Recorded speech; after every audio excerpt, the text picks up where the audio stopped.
it's beginning to sound like we've paid you to say all this. But we haven't, I promise. The great Francis Ford Coppola once said, movies and magic are very closely associated. The earliest filmmakers were magicians. Ladies and gentlemen, I'd like to expand that quote to the modern era and say, modern day filmmakers are magicians of their own accord, aided as they are by superb technology and connectivity. And that technology and connectivity is what is converging today, coming together on this couch. The East and the West shall combine and create a unique and new creative proposition. My name is Rishi K, and it's my absolute pleasure to welcome you to this special fireside chat. Ladies and gentlemen, please welcome the very talented Farhan Akhtar.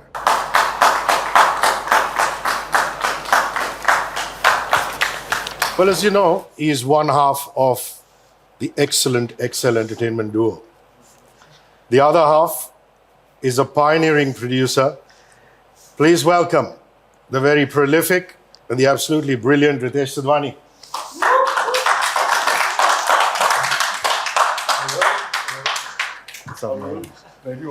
Right next to him. Well, our next two guests are what I'd like to call Hollywood royalty, but they're really modest. They will choose to shrug off that tag and say, we're an artist collective, and that's what makes them so unique and wonderful. Please welcome Anthony and Joe Russo, the Russo brothers.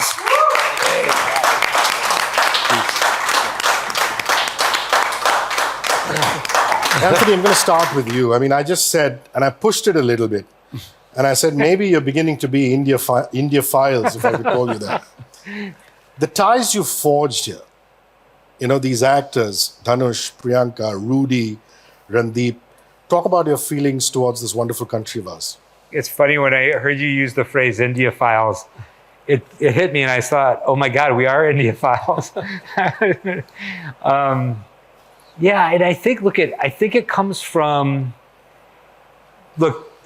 cinema is vibrant all over the world. It's vital all over the world. It has so many expressions globally in every sort of corner of the planet, or many corners of the planet. But there's something special about the dynamic in India. There is a passion here for both filmmaking and film fans and film audiences. And there's a really vibrant interplay between the filmmaking process and the film audience process. India, that combination seems to be really strong and vibrant here and energizing. And I think that's part of what we respond to, is the energy of that. And what it does is it creates sort of really powerful film fans, and it creates really powerful filmmakers. So the talent here is incredible. You know, the producing talent, the directing talent, the acting talent, the design talent. And that, I think, is so seductive to people like us. That's a beautiful answer. Yeah.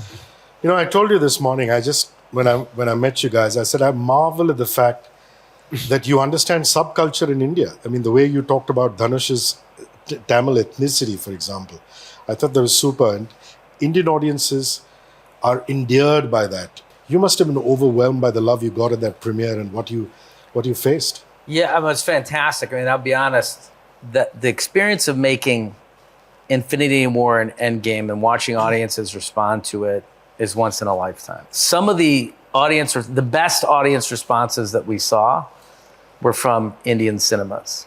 And it's just that passion that Indian film fans have for movies is infectious.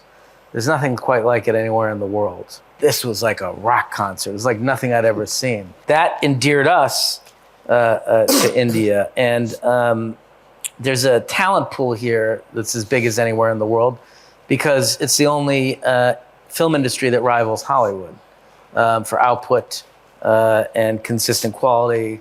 India is having a moment now where it's, I think there's real potential for that talent to have to take the international stage, that collaboration with global fans is the thing that gets us out of bed every day. You know, we're looking for inspiration, and we want to use our stories to try to bind people and bring them together. And by including stars from other parts of the world, you're pulling more people in to the narrative. You're creating a bigger community, and that's the most exciting aspect of storytelling for us at the moment, because it's all been done. But what hasn't been done is globalization of cinema. That's still a next step that needs to be taken. You likened it to a rock concert. Let me be a tour guide the next time you're in this country. Yes. And take you to an actual rock concert by this rocker here. Yes, I'd love to do that. You'll see the audience. I mean, you must have seen, I don't know, the Aussies and the Metallicas. Yeah. But fancy seeing an Indian crowd at a Farhan live. Yeah. That is an altogether different experience. I'd love to see So that. like I said, let me be your tour guide the next time around. Done. Thank you. Farhan, you must be a fan of their work. Who isn't? Yeah, who is What strikes you about the Russo brothers' style of filmmaking with references to series of films that you've seen and enjoyed? You know, I think to start with, there always is something inherently human in the storytelling, emotionally speaking. So, I mean, once you look through the presentation, you look through all the amazing visual effects, the action that has you on the edge of the seat. And I think that's the reason you can always keep going back to it. The success of a film is not that you watch it once and you enjoy it. You know, it should make you want to come back and see it again. And I have a confession to make that, I mean, I've seen, especially the Avenger, the Endgame and Infinity War, I don't know how many times when it came out on screen. But even when I travel now on longer flights, if there's no like major new release, you know, that kind of grabs your eye on that screen, I always end up watching the Endgame. And I always end up watching. So I feel that their films have a lot of soul. And I think that is truly what kind of sets their work apart from a lot of the other work that you see that's kind of made in the similar milieu and the similar genre. Spectacular. Ritesh, you must have imbibed a lot as a producer from the scale of the Russo brothers' films, and I'm talking the Marvel films in particular. And when you see the Marvel extravaganza as opposed to their other genre films and series, it's again a very interesting exercise in comparison. I'd like you to talk about that. You know, I think the interesting thing is, I mean, what Farhan touched upon is that any of their stories, you know, you take a film which they produce, which is everything, everywhere, all at once. You take that. We were in fact talking about it in LA. You know, and we were talking about it when I think I met Anthony in LA at the same week when that released and KGF released. So we had a talking point between KGF and that. And I was saying that, you know, the core of all of them, whatever the story, whether it's sci-fi, it's this larger than life experience, I think the emotional connect to those stories is so strong to each of those characters. Like to a point that during the pandemic, we were hoping the Avengers would come and stop this and end it for us. You know, so they just become believable in whatever they do. So I think it's that, you know what I mean? And obviously the way their films are, like the ones which you talk about, the larger than life ones, the one with, you know, the visual effects, everything. So it just draws you out. They make each of them, even if it's a simple story, I think they make it an event for you to go and experience. Anthony, the West has been going through this for a while, but it's a fairly recent phenomenon in India. The advent of Netflix, Amazon, Disney Plus, Hotstar, the OTT world, the streaming world. You straddle both worlds so well. And we'd like you to talk about the importance of the theatrical experience as opposed to the whole streaming ecosystem, and the importance of event films, the tentpole, big flagships in today's market scenario. The community viewing experience, as it were. Yeah, it's such an interesting question to hear at this moment because, you know, Joe and I are at this moment where we're finally presenting this movie. The end game of making a movie is that moment where you finally are done with it and you present it to an audience and you release it, and it, you know, either audiences find something of value in it or they don't. And there's different ways you can present it to an audience, you know. And certainly there's something that's wholly unique about the theatrical experience. And I think that is particularly true in India. But there's a special kind of energy that you have when you're sitting in a room with other people watching a movie. You can sort of feel the other people around you. You feel the energy, you feel the laughter, you feel the tension, you feel the quiet, you know, and it sort of helps feed your own experience of what you're watching. And in India, we've seen that as very like palpable in a theater, which is wonderful because we love that experience. We've chased that experience all of our lives because that's the theatrical experience that we enjoy having. Now, the thing that's special about streaming is that it helps you access audiences that may not see the movie otherwise, and that's the beauty of digital distribution and theatrical and streaming that's happening now globally, and that's an incredible thing that's had a massive effect on how we experience things, how we communicate culturally with one another. So that's something that we really value and honor, and the streamers are sort of leading that charge because that's their platform, the internet. So we want to be open. Joe and I are like, we love storytelling. And of course we love the theatrical experience. We grew up in it. It has a very special place in pop culture and in culture in general. But we also like being open to all the new opportunities we have. And these are experiments, right? This is like all of us here as filmmakers, like we were speaking earlier, you know, it's an experiment for all of us to be releasing cinema at its most ambitious level exclusively on a streamer. That's a new experience.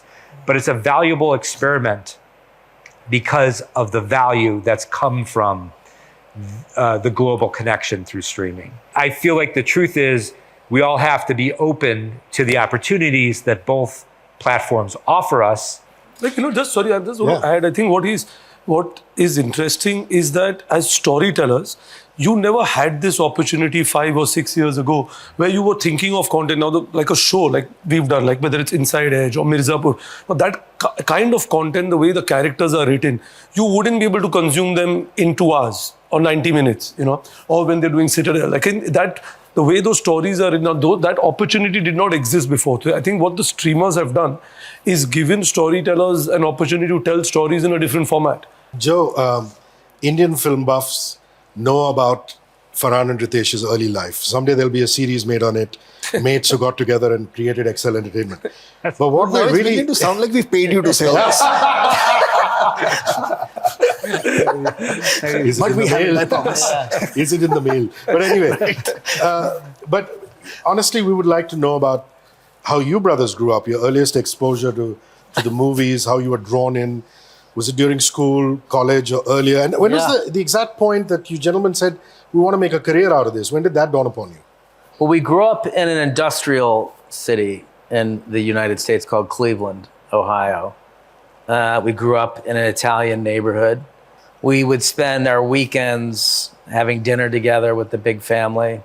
Everyone would tell stories, make each other laugh, talk about their lives. And I think that's where we got our penchant for storytelling, or where we had an emotional connection to it, was through our family.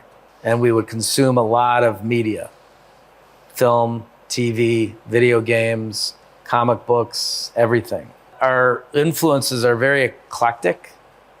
As we moved into our teen years, we started watching more global cinema. At any point in our first 20 years, we sort of touched on everything. When we were in university, I was studying to be an actor. He was in law school. A maverick filmmaker named Robert Rodriguez had made a movie called O Mariachi, which he had shot for very little money. And it started a frenzy in the US where he became famous because of that movie and became a very big filmmaker. And so everybody, wherever they were, in their small town in Cleveland, Ohio, thought, maybe I could become a filmmaker. And so we made a movie with credit cards that, we were not intending to pay back, and unless the movie became successful. We got very, very lucky. It's probably one of the bigger Cinderella stories in the history of movies, where, we made a film that,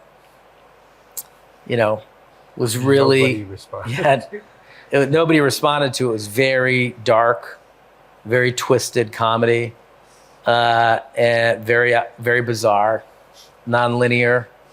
And only Steven Soderbergh, who was an experimental filmmaker who had found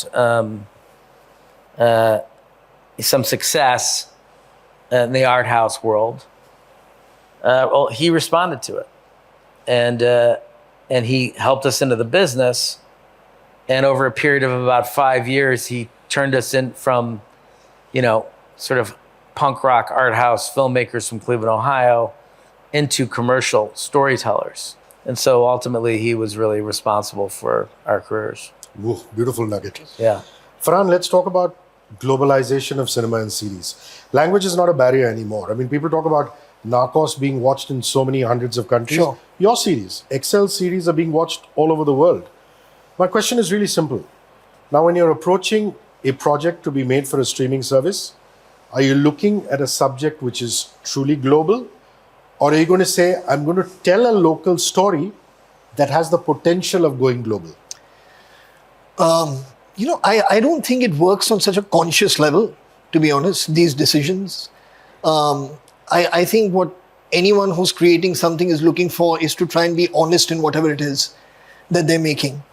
So if it's going to have legs that will take you to different corners of the world, like, for example, you said Narcos, Squid Game more recently, it films, art will find its own audience. I truly believe that. And I think what people do recognize is honesty in filmmakers. I think that they do recognize. They realize that this is something that's coming from within you, it's coming from your heart. You're not trying to trick them to like something or, react in a certain way. And that's all that I focus on. But I completely do agree with you that, and I think streaming plays a huge role in this. Another advantage of it is that it really helps your content travel. I feel it's just being true to what you're making, be honest to what you're making, be clear in your communication. I think that's really, really important to be clear. Eventually you are making something for people to consume. So it's important that you don't speak a language that nobody understands. So as long as you have these basics in place and it comes from an honest place with some artistic integrity with it, I think it'll find its own audience. There's great clarity in that. It's the definitive producer question. Theatrical exhibition. The screen count in India versus the rest of the world and the importance of those numbers. I'd like you to spend some time on that. I personally feel, and I've said this even earlier, I think in India, the audiences have very few options of entertainment. Like if you have to go out, right, and enjoy something as a family or with friends, I think you either go to a restaurant or you go to a cinema. But the fact is, we don't have the number of screens. The last time when we were making a presentation to our government, I remember we were almost at, which is shocking when you tell people, it's almost up to about 140,000 screens to one person. It was literally like that. Wow. Right? So we are hugely under screen. And that is why when we talk to people post-pandemic as well, we've seen footfalls in cinemas more than we've seen before the pandemic. So I think it is going to grow. There is a plan in place to grow. So you will see numbers in India going up with box office for sure. Anthony, when we look and quote-unquote marvel at the Captain America films and the Avengers films, it logically brings us to the VFX question. It's important in this day and age and the process in these big tentpole films to have the right VFX. But my question is, initially, how much time did it take you to wrap your heads around the ocean of VFX and how you wanted to use them in the movies? Because now you're looked at as, the maestros as far as that is concerned. But I'm talking about the very beginning. This is a really interesting question because it's hard to, we always say like filmmaking is a craft, right? And the way you get better at any craft is by doing it over and over again. That's how you become a good builder of tables or chairs. You just make a lot of tables and chairs and you get good at it. So the same thing is true with filmmaking. visual effects is a specific aspect of filmmaking, and it's hard to get access to it because it can be expensive. Now that's changing now. As the internet digital technologies continue to have developed, the cost, the entry point for visual effects is getting lower and lower, which is a great thing. But to deal with it on sort of the most sophisticated level, where your eye is literally tricked as to knowing what's real and what's not real, it's a very specific thing, and it can be expensive.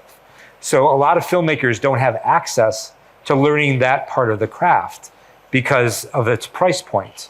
You have to be making movies at a certain level in order to gain access to that. So I remember when we came to Marvel, and this is one of the things that we have to really credit Marvel for, they said to us early on, because we had only had modest experience with visual effects up to that point because we were making lower budgeted work. They said to us, look, we have an infrastructure here for visual effects. We're going to support you.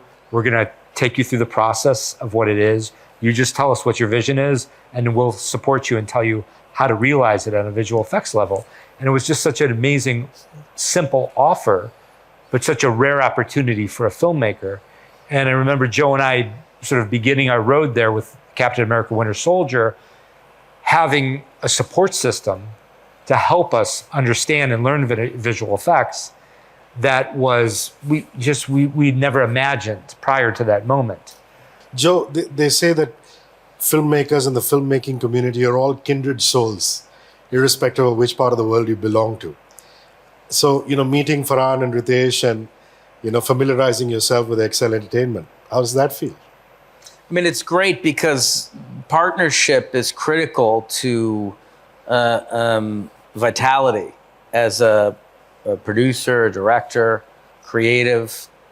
And I think that's why we crave more international exposure, because every culture brings something different to the table. Every culture brings something different to the art of storytelling. And we learn something new every time. The kids that sat up till 3 a.m. have seen enough Western cinema, and seen enough Western stories that we're interested in the way that cinema is developing in other parts of the world. We want to be inspired by that. And these kinds of relationships and partnerships are essential. Farhan, just before we started our conversation, a few members of the media were just sitting having a cup of coffee, and this came up, and I said, I've got to ask Farhan this. Loved you in Miss Marvel. Oh, thank you. You're doing us proud. It's great to see you in that. Thank you. It is a series about the Indian subcontinent, but it's not a made in India series. Right. Yeah. This is basically the costume superhero question. I mean, we had Krish and Koi Mil Gaya, Hrithik playing a superhero. We had Shah Rukh doing Ravan. And recently there was Tovino Thomas who did Minnal Murali. Right. Appreciated. For a country that loves its Marvel films, we're watching it in Hindi, English, Tamil, Telugu, Malayalam. Why aren't we making more costume superhero films? I think budgets play a huge role. You do need big budgets to compete with the kind of movies that are coming in from the US, because the audience's taste has now gotten used to that. So if it's not up to that mark, you'll feel disappointed. You'll feel a little bit let down. And so we haven't yet reached that level in terms of being able to, we don't have the strength to spend that kind of budget or money and make a film. And on the flip side of it, I mean, slightly comical, if I may, slightly funny, like we've had superheroes all our lives. I mean, our actors were just punching one guy and 18 people would fly.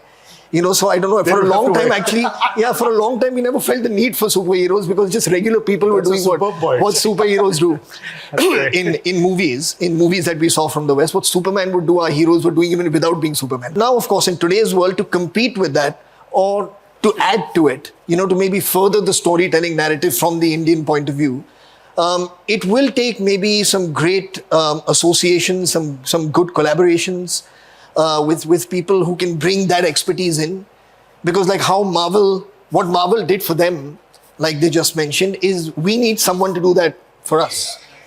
So I mean, it's not the lack of ideas, it's the lack of resources. I think that's really what it is. So, Ritesh, I'm going to gently nudge you.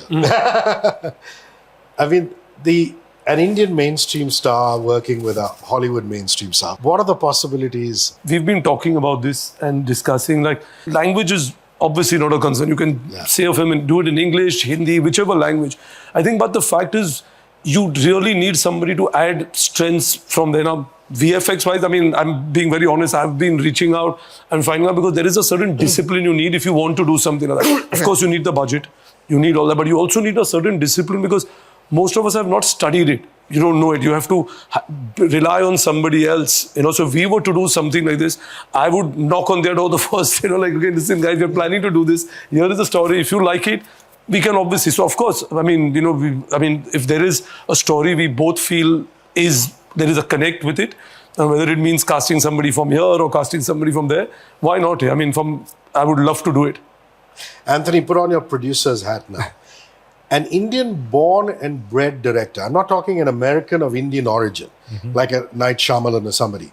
Does that excite you? I mean, getting a born and bred Indian director and you producing, yeah? Listen, I got to be honest with you. Nothing excites Joe and I more, right? We feel like, look, we're always looking for the new, what's next, what hasn't been done before. Where can we go with our collective storytelling experience that's fresh and interesting and fun and innovative? Those are the kind of opportunities that the world has finally gotten to the point where we can, those are possible. That's possible. Let's do it. Farhan and Ritesh, this is more a standard operating procedures, SOPs kind of thing. I mean, obviously, yeah, we can learn from the West as far as VFX is concerned, but as an actor on the Miss Marvel set, learnings, stuff that we can adopt from the West and Indianize and adapt to our context. Likewise, Ritesh, you're so, well-traveled, you have so much exposure to the West and their making methodologies. The stuff that you think we should adopt as standard operating procedures, as an actor, as a producer. I must say that my experience on working on Miss Marvel honestly was no different from working on any film that I worked on here. And I'm sure they'll back me up and say, filmmaking really, it's like finding organization in chaos. You're constantly dealing with there's so many permutations and combinations and so many things happening at any given point in time. And it's a balancing act, so things do go wrong. And through all of that, you get amazing, what you eventually get at times is amazing. But the process of doing it, logistically speaking or technically speaking, and the way it was all kind of put together, it really, to me, and proudly so, it felt like being on a set in India. It didn't feel any different to me. So, it was great. I had a great time. Stuff we can learn, pick up. Yeah, like I said earlier, in terms of I've been on set of some of the foreign films. I've fortunately enough visited some of them, and I don't know whether there's not much difference. I mean, maybe scale of the set depending on the number of people, but I feel the only thing which we could learn from is, even because we've been working the last few months on this VFX film, so there's a certain discipline required in terms of what you need to be prepping before you get on to shoot. And I realized that the prep period, mostly, even if it's not a heavy VFX film, is very different to our films. We usually go in with an 8-week, 10-week there. I think most of the movies are shot in 60 days, 50 days, 70 days of filming, but their prep is still a couple of months. Anthony, Joe, Indian costume superhero out of India. Possibility, light bulbs going off in your head. Ritesh is working on his abs, so. Absolutely. Well, last question from me is just got to be, do we smell the possibility of a possible Agbo and Excel Entertainment collaboration? Anybody can take that. I've already said that. You answered. Look, we're very excited by the work that they're doing, and yes, we're in conversations about possible collaborations, and we're really exploring it. It's this is an incredible opportunity, and we have an incredible opportunity. You want to make sure you do it right. Sure. So there's a very thorough process of. And it's innovative, right, to do this kind of collaboration. So it takes time to explore the possibilities, test drive ideas, and it's and by the way, that's part of the fun as well. And so we look forward to continuing that process here, and I feel pretty confident eventually something that excites us all will come from it. Well, there you have it. The future is ripe with possibilities, or should I say, the future is so bright that we all have to wear shades. So I've got to end with Tom Hanks from Forrest Gump. My mama always said, life is a box of chocolates. You never know what you're going to get. But with Ritesh and Farhan and the Russo brothers, with Excel Entertainment and Agbo, metaphorically speaking, if something were to happen, you will get the finest chocolates. My name is Rishi K. Thank you for joining us for this fireside chat, and we'll see you at the movies. Thank you. Thank you so Thank you much. very much. Thank you all. Thank you.